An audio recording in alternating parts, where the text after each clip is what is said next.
Thursday, I'll just give you a day to work on any assignments, and Friday's the final. We finish the movie on Friday. Santa's here. We're done. Let me give you the game plan for today. We're on C58, week 9, Tuesday. Let's see what's on the game plan. We'll take notes on the live lecture with me. You have some graph paper. You'll be taking notes on the graph paper with me. Do the parallel lines activity. Okay? And I'll explain what that is. Actually, let me just explain it now. Look at this little activity. You click on that. It takes you here. Watch. You're going to sign in with your Google account. This is for your R stamps, little activity. Start the activity. Let's watch this. Press start to begin. Drag the blue point to make the lines parallel. So parallel means the two lines will go forever without ever intersecting or touching. So let's see, I'm gonna try to eyeball it. Does it look parallel right there? Right there. Right there? There you go. I'm gonna try it right there. Let's see, now they're gonna bring them together and see let's see how precise I was in eyeballing it. Are those really parallel? Watch. I'm off a little bit. Look at. You're off by 1.425 degrees.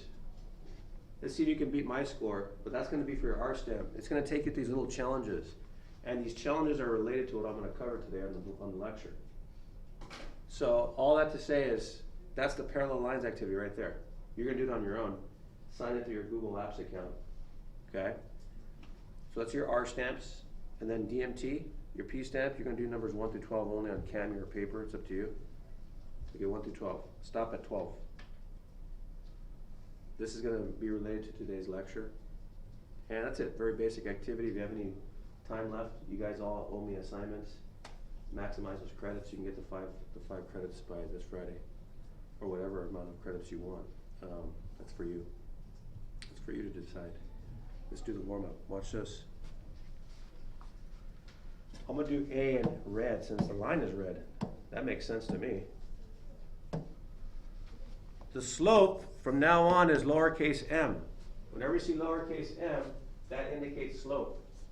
And what I'm covering right now is actually a review of Math 1. Way back in your Math 1 days. Who was your Math 1 teacher? Who was your Math 1 teacher, Fonseca? Math 1 teacher. Math 1 teacher. You lying? No, Math 1 teacher.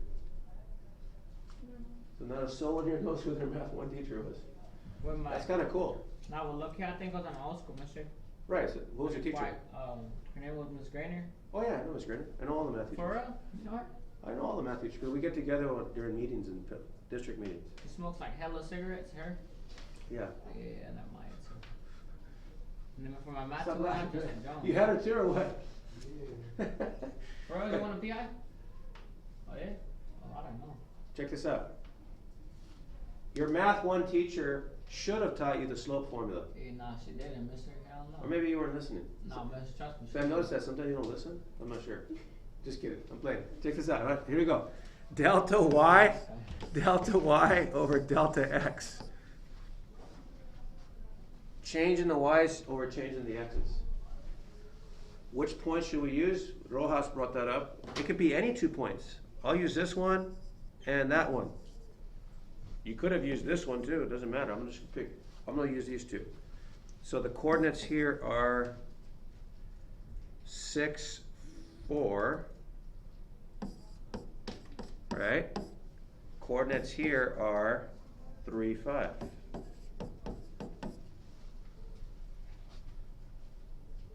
do the delta y, delta x then. You with me, Fonseca? Phone away, please. Thanks. Delta y means the change in the y values. That's the 4 and the 5. Okay? I'm going to use the 5 first. Since 5 is bigger than 4, I'm going to do the 5 minus 4. But you could go 4 minus 5. Doesn't matter. I'm going to go 5 minus 4. But because I go 5 minus 4, when I do the delta x's, I'm going to have to do 3 minus 6. You have to stay consistent with whatever point you pick. So watch this. 5 minus 4 for delta y. And now watch this now. 3 minus 6 for delta x. Let's subtract. Simple math. 5 minus 4 I want to say is 1 if my coffee is kicked in. 3 minus 6 I want to say is, it's going to be a negative 3, huh? There's your slope.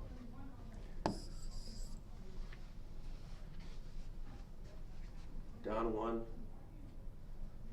Vertical change of 1 and a horizontal change of 3. Look, it makes sense. Look at from here to here. Look at down 1, then over 3. Down 1, over 3. Vertical of 1, right? This is an up and down change. And 3 is the left and right change. You can see it by using your pen. Down 1, run 3. Down 1, run 3. There's our slope. Let's try the B. I'll do the blue line in blue, since it is blue. That makes sense. Delta y,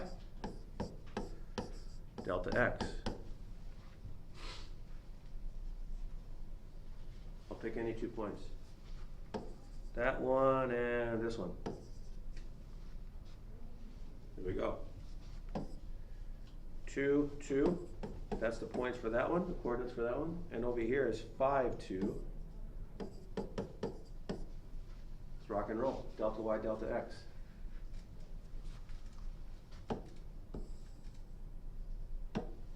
All right, delta y's.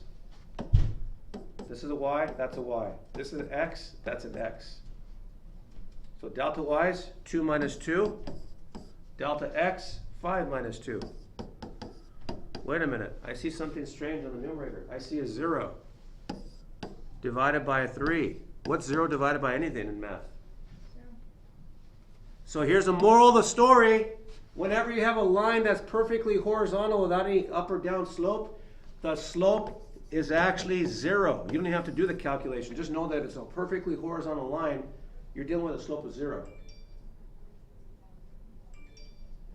If the line's going down from left to right, you're dealing with a negative slope. If the line is going up from left to right, let's say like that, you're dealing with a positive slope. I'll put positive m. But what if you're dealing with a line like this? Look at this one. Look at B, line B right here in blue. Not A. Focus on B. What would be the slope of a perfectly vertical line? Look at line B here. Extra 2 stamps, you can tell me what the slope is of that B. One more time? What do you mean by undefined? You're right. It's undefined. That means it doesn't exist. Things that don't exist don't have definitions, therefore they're undefined. So if you have a perfectly vertical line like this line B here, watch. Let me do it just for giggles. Delta y, delta x. Look at, focus on the blue line, not the red line, the blue line. Watch. It's a perfectly vertical line. I'll just pick any 2 points. So the coordinates of this point is going to be 3, 4. Coordinates of this one is 3, 1. Here's my y's. Here's my x's. Watch what happens. Ontiveros is right. Look what ends up happening. Delta y is going to be 4 minus 1. Delta x is 3 minus 3. I have a 0 on the denominator now. You were taught when you're a little mocoso back in middle school, if you ever have a denominator of 0, the number doesn't exist. Yep, exactly. Remember that? Yep, I remember that. So that's why when you have a vertical line, we say the slope is, watch this now, undefined. Things that don't exist don't have definitions. I'm not sure if you're aware of that. Like, what's a dingle hopper? You ever heard of a dingle hopper?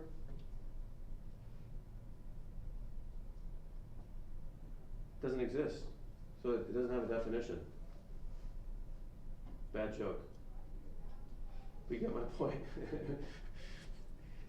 A line that's perfectly vertical has no slope. It's undefined. what I'm going to do now, 3 students, we have to review a Math 1 lesson. You've seen this before, y equals mx plus b. You remember that? Yeah. Everyone's heard that, y equals mx plus b. Go ahead and copy this down. Don't worry about this, the picture here. Just copy down the words that you see with the title, slope-intercept form. I boxed it. Don't worry about this though. I'll blank that out here. Okay, just the words that you see. So go ahead, I'll give you about a minute. Slope-intercept form. A linear equation written in the form of y equals mxb is in slope-intercept form. The slope of the line is m, and the y-intercept of the line is b, and here it is. Here's the form. Write that down, Gabriel, you got this. Let me show you what I mean.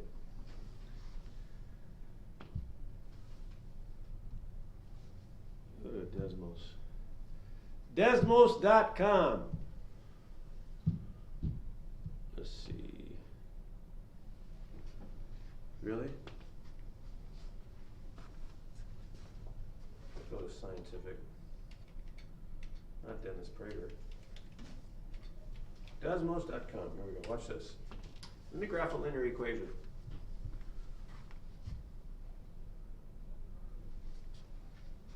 So watch this. Let's go. Yeah, that's good.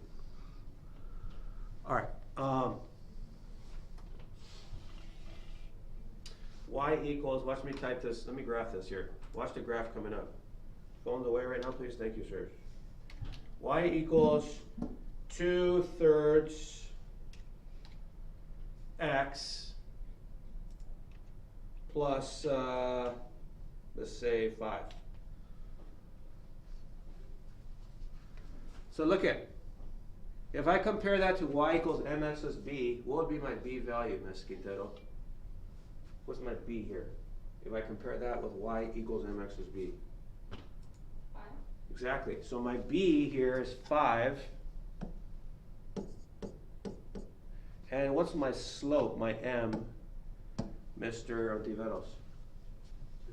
2/3. So my slope would be 2/3 here. You can kind of see it there. Okay? Now, you can actually see it on the graph, huh? Watch. Let me zoom in on this graph. Look, there's 5. It crosses the y-axis at 5. Therefore, 5 is called the y-intercept. Crosses the y-axis at 5. So B is always going to be crossing the y-axis at 5. Unless, watch this. Look what I'm going to do. Let me put B here. Look at how B changes. Look at the line changing. What if B was 1? Crosses the y-axis at 1. Let me press play. Look at the line moving up and down. As B changes, it crosses the y-axis at different spots. Okay? So it crosses the y-axis. Let me just pause it willy-nilly right there. So right now the B is 1.93, almost at 2. That's a y-intercept. How about the M though? Let me make B 5 again. Let me put M instead of 2/3. Let me just put M, and let me make the slope change non-stop, and you can see the different values of the slope. Watch. Put M. Watch this. Look at the slope now. I'm gonna press play and look at the slope. The M is gonna be changing from 1 to negatives and stuff. Watch. Slope is high. Slope is coming low. Negative. Negative, negative, positive slope. But notice how it stays at 5. It's always intersecting the y-intercept at the y-axis at 5 because 5 stays put. The only thing that's changing right now is your slope. Okay? Let me try to stop it right at 0. Jackpot! Oh, never mind. So it's a positive slope, 0.93 is my slope right now. So slope and y-intercept are the main items to graph a linear equation. Moving right along. Last part of your notes, and we're getting some examples. I'm gonna give you about 2 minutes to copy these 3 steps down. Quick steps to graphing linears. When I say quick, I mean graphing an equation like less than 10 seconds, Gabriel. Copy these 3 steps down. I'm going to model it for you, and you're going to flip out. Go. Let me demonstrate. On your graph, excuse me, on your graph paper. On your graph paper, go ahead and just make a simple coordinate plane in your graph paper. Let's go up to 6. -6, +6. So we're on example 1. Graph y equals -3x plus 2.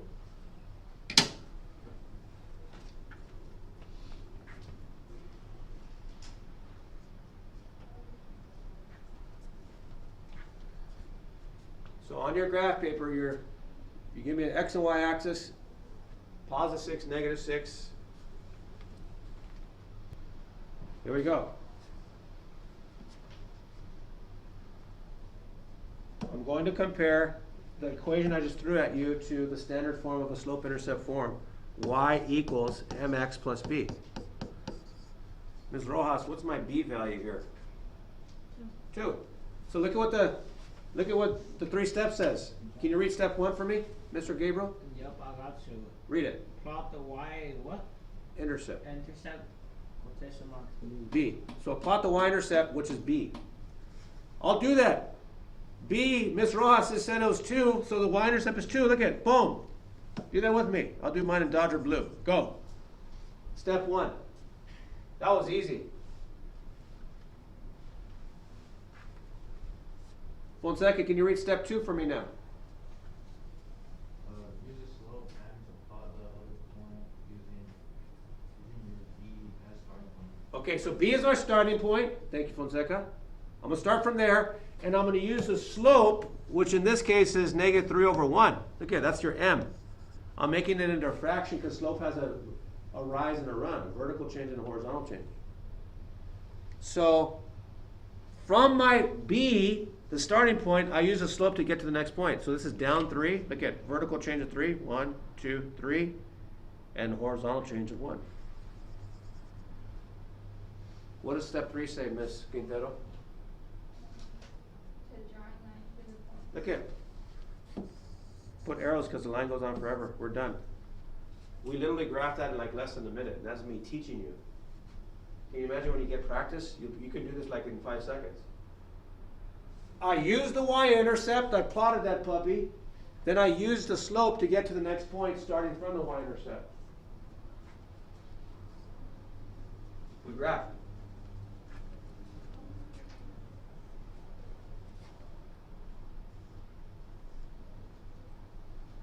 Example 2 on your graph paper.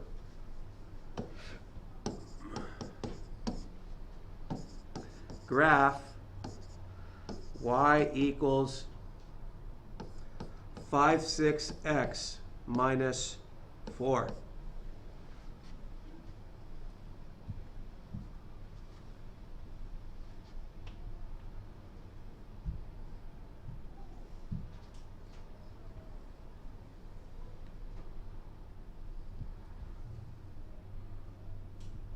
Going to use a different graph on your graph paper. I'll give you a minute to copy this down. So give me another x and y axis. Let's compare it to standard form. In slope-intercept form, y equals mx plus b. Fonseca, what's my slope here? Nice. Quintero, what's my y-intercept? -4. Here we go. Step 1, plot your b, -4. Boom. Step 2, use the slope 5, 6 to plot the next point starting from the y-intercept. So 5, 6 is positive. That means I'm going to go up 5, 1, 2, 3, 4, 5, and then go over horizontally 6. 1, 4, 5, 6. Step 3, draw a line to them. Gotta be kidding me. This is too easy. I should be ashamed of myself for giving you something so easy. Shame on Mugia.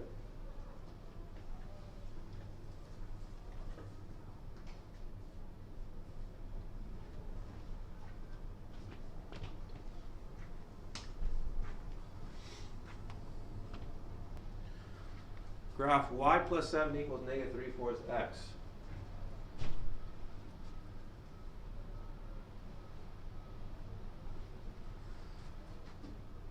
I have a problem. This doesn't look like slope-intercept form. What should I do? Any ideas for Math 1 days? Who can remember? How am I going to get this equation to look like that form? Because right now I don't see it in that form. Subtract? Nice. In other words, Quintero's saying, let's get y by itself. Because look at y is alone. Go ahead. That's fine. That's fine. Y is alone in slope-intercept form. So let's get y alone up here by getting rid of 7. Whatever you do to one side, you got to do the other. Very nice, Quintero. Watch what happens. By to that, y is equal to, now watch this, negative 3/4 x minus 7. They're not like terms, so just leave it as negative 3/4 x minus 7. You can't combine unlike terms. Now we're in business. Now it's starting to look like mx plus b. Very nice, Quintero. It's starting to look like this now.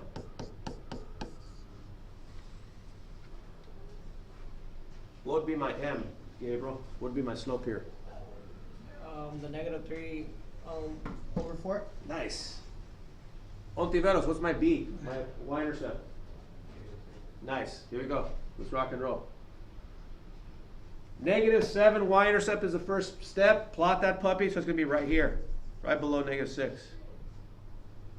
Now using the slope, I'm going to go down 3 and then over 4. I can go up 3 and then go to the left 4. 1, 2, 3. 1, 2, 3, 4. As long as the line's going down, it stays negative. The slope is still negative. So I can go down 3, 1, 2, 3, and then over 4, 1, 2, 3, 4. Or I can go up 3, like I did, and then to the left 4. As long as that line's going down from left to right, you're rocking and rolling.